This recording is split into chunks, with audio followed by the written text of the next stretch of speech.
حضرت فاروق اعظم عظیم الشان صحابی رسول محبوب ذیشان مکی مدنی سلطان علیہ الصلوۃ والسلام نے یہ دعا فرمائی تھی، اللہم اعز الاسلام بعمر بن الخطاب، اے اللہ پاک عمر بن خطاب کے ذریعے اسلام کی عزت میں اضافہ فرما۔ علماء بڑی پیاری بات لکھتے ہیں کہ میں اور آپ جو عزت والے ہیں نا، ہماری عزت کی وجہ یہ ہے کہ ہم ایمان والے ہیں، مگر حضرت عمر وہ ہیں جن کے لیے نبی پاک دعا فرما رہے ہیں کہ اللہ عمر کو ایمان کی دولت دے کر اسلام میں داخل کر کے اسلام کی عزت میں اضافہ فرما۔ اور علماء کہتے ہیں جب سے حضرت عمر ایمان لائے، فرام دیٹ ڈے آج تک، بلکہ قیامت تک، اسلام کی عزت میں ہر گزرتے دن کے ساتھ اضافہ ہو رہا ہے۔ آپ 40ویں مسلمان تھے اور آج 200 کروڑ سے زیادہ مسلمان ہیں۔ حضرت عمر نے جب ایمان لائے نا تو آپ گیم چینجر تھے، آپ نے آتے ہی مسلمانوں کو جو حوصلہ دیا۔ اچھا، یہاں نبی پاک کی ایک اور شان دیکھیں کہ حضرت عمر جب ایمان نہیں لائے تھے تو مسلمانوں کو مارتے بھی تھے، خود نبی پاک علیہ الصلوۃ والسلام کو معاذ اللہ شہید کرنے کی پلاننگ کر رہے تھے، مگر جب ایمان لے آئے، اور نبی پاک کی شان یہ تھی کہ جب جلوہ جانا کو کوئی دیکھتا تھا نا، پیارے آقا کی باتیں سنتے تھے تو جان لینے والے جان دینے والے بن جاتے تھے۔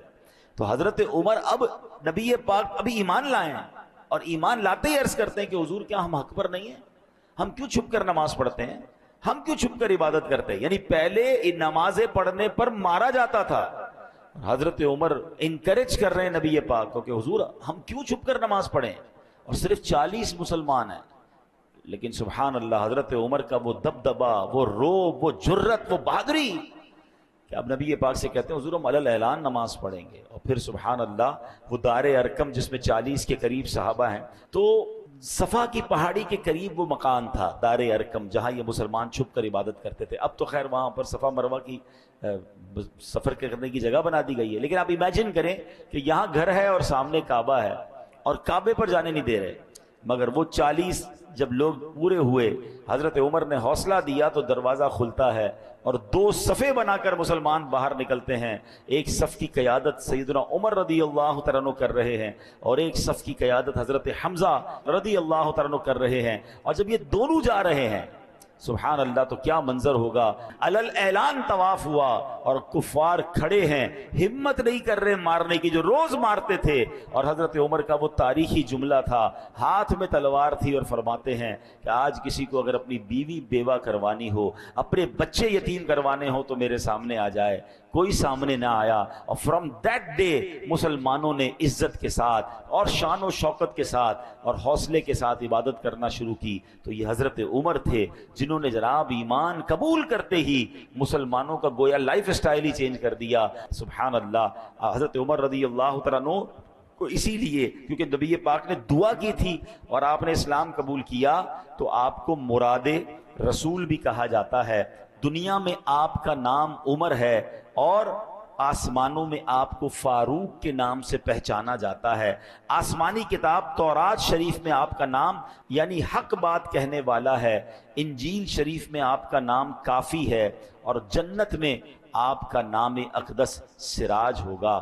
آپ کے فضائل کیسے ہیں کہ نبی پاک علیہ الصلوۃ والسلام نے فرمایا ما طلعت الشمس علی رجل خیر من عمر، آقا فرماتے عمر سے بہتر کسی آدمی پر سورج طلوع نہیں ہوا۔ ایک حدیث شریف میں فرمایا آسمان کے تمام فرشتے عمر کی عزت کرتے ہیں اور زمین کا ہر شیطان عمر کے خوف سے لرزتا ہے۔ احمد مجتبیٰ مکی مدنی مصطفیٰ صلی اللہ علیہ وسلم نے فرمایا عمر سراج اہل الجنہ، عمر اہل جنت کے چراغ ہیں۔ مزید ارشاد ہوا ھذا رجل لا يحب الباطل، یعنی عمر وہ شخص ہے جو باطل کو پسند نہیں کرتا۔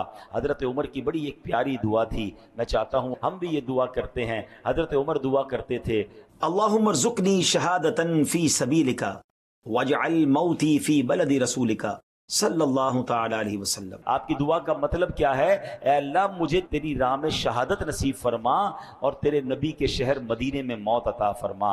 اللہ نے دعا کیسی قبول کی کہ فجر کی نماز کے لیے جا رہے تھے، آپ پر اٹیک ہوا، آپ شہید ہوئے، مدینے میں شہید ہوئے، اور جنت البقیع میں نہیں بلکہ روضہ رسول میں نبی پاک کے ساتھ آپ کو تدفین کا موقع ملا۔ ساری دنیا میں جب بھی کوئی مدینے جاتا ہے سنہری جالیوں پر سلام نبی پاک کو عرض کرتا ہے، حضرت ابو بکر کو بھی سلام عرض کرتا ہے، حضرت عمر فاروق کو بھی سلام عرض کرتا ہے۔ آؤ ہم بھی دعا کرتے ہیں، اللہم ارزقنی شہادتا فی سبیلک واجعل موتی فی بلد رسولک صلی اللہ تعالی علیہ وسلم۔ اے اللہ ہمیں تیری راہ میں شہادت نصیب فرما اور تیرے نبی کے شہر مدینے میں موت نصیب فرما، جنت البقیع ہم سب کو نصیب فرما، آمین آمین بجاہ النبی الامین صلی اللہ تعالی علیہ وسلم۔ سبحان اللہ۔ اب آتے ہیں میرے پیارے اسلامی بھائی جو آیت ہم نے سنی، اس آیت میں اللہ نے کیا فرمایا؟ جو کوئی اللہ اور اس کے فرشتوں اور اس کے رسولوں اور جبرائیل اور میکائیل کا دشمن ہو تو اللہ کافروں کا دشمن ہے۔ تو اب اس سے سیکھنے کو کیا ملا کہ ہمیں سب سے پہلے تو یہ سیکھنا ہے کہ اللہ پاک نے واضح اعلان فرما دیا، اللہ پاک کی جو رسولوں سے دشمنی کرے، اس کے فرشتوں سے دشمنی کرے، حضرت جبرائیل اور میکائیل سے دشمنی کرے، اللہ پاک ایسے بے ایمانوں کا دشمن ہے۔ اس سے معلوم ہوا جو اللہ پاک کے محبوب ہیں، جنہیں رب رحمان نے اپنا قرب عطا فرمایا، ان سے محبت کرنا بھی ضروری ہے۔ جو اللہ پاک کے محبوب بندوں سے دشمنی کرے گا اللہ پاک کا اس سے اعلان جنگ ہے۔ ہاں یاد رکھیے گا، دو ایسے کام ہیں، دو ایسی بدبختی والے کام ہیں جن سے اللہ نے اعلان جنگ فرمایا۔ ایک ہے سود کا کام کرنے والا، ہاں اس کے قریب بھی نہ جائیے گا، کبھی کتنا بڑا نفع کیوں نہ نظر آ جائے، کبھی کتنی بڑی مجبوری کیوں نہ آ جائے، سود پر کام مت کیجئے گا، کیونکہ اس سے رب نے جنگ کا اعلان فرمایا۔ دیکھیں دو قسم کے لوگوں کی لڑائی ہوتی ہے، دو مضبوط لڑتے ہیں، ہم کہتے ہیں پتہ نہیں کون جیت جائے، دونوں ہی تگڑے ہیں۔ ایک کمزور اور ایک مضبوط ہو تو بندہ کہتا ہے یار لگتا تو یہی ہے مضبوط جیتے گا، مگر کیا پتہ کمزور آج اپنا کوئی داؤ لگا لے۔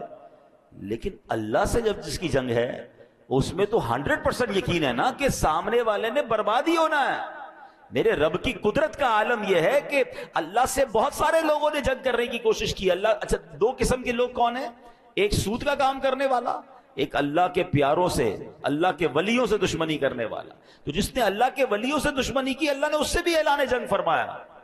تو آپ دیکھیں جب رب اپنی قدرت کا نظارہ دکھاتا ہے نا، تو نمرود نے خدائی کا دعویٰ کیا تھا، اللہ سے جنگ کی تھی نا، تو اللہ نے اس کو کوئی بہت بڑی چیز سے ہلاک نہیں کیا، اس کو مچھر سے ہلاک کر دیا ہے۔ میرا رب وہ ہے کہ جب وہ چاہے تو اللہ اکبر، پرندے چھوٹے چھوٹے ابابیل جن کے قدموں میں چھوٹے چھوٹے کنکر ہوں ان سے ہاتھیوں کے لشکر کے پرخچے اڑا دیتا ہے۔ تو اللہ سے کبھی جنگ نہ کیجیے گا، ایسا عمل نہ کریں جس کے بارے میں رب نے خود فرمایا۔ اچھا اب کہاں فرمایا سود کے بارے میں؟ یا ایھا الذین آمنوا اتقوا اللہ وذروا ما بقی من الربا ان کنتم مؤمنین فَإِن لَمْ تَفْعَلُوا فَأْذَنُوا بِحَرْبٍ مِّنَ اللَّهِ وَرَسُولِهِ۔ اللہ قرآن میں فرماتا ہے، ترجمہ قرآن کنز العرفان، اے ایمان والو اگر تم ایمان والے ہو تو اللہ سے ڈرو اور جو سود باقی رہ گیا ہے اسے چھوڑ دو۔ پھر اگر تم ایسا نہیں کرو گے تو اللہ اور اللہ کے رسول کی طرف سے لڑائی کا یقین کر لو۔ پھر جنگ ہے۔ یہ اس زمانے میں تھا جب لوگ سود کا کام کرتے تھے اور آیت نازل ہو گئی، حکم ہوا کہ جتنا باقی ہے وہ بھی چھوڑ دو۔ اب کے لوگوں کو تو پڑھنا ہی نہیں ہے اس کام میں، اور اللہ کے ولی سے اگر کوئی دشمنی کرے تو اللہ نے کیسے اعلان جنگ کیا؟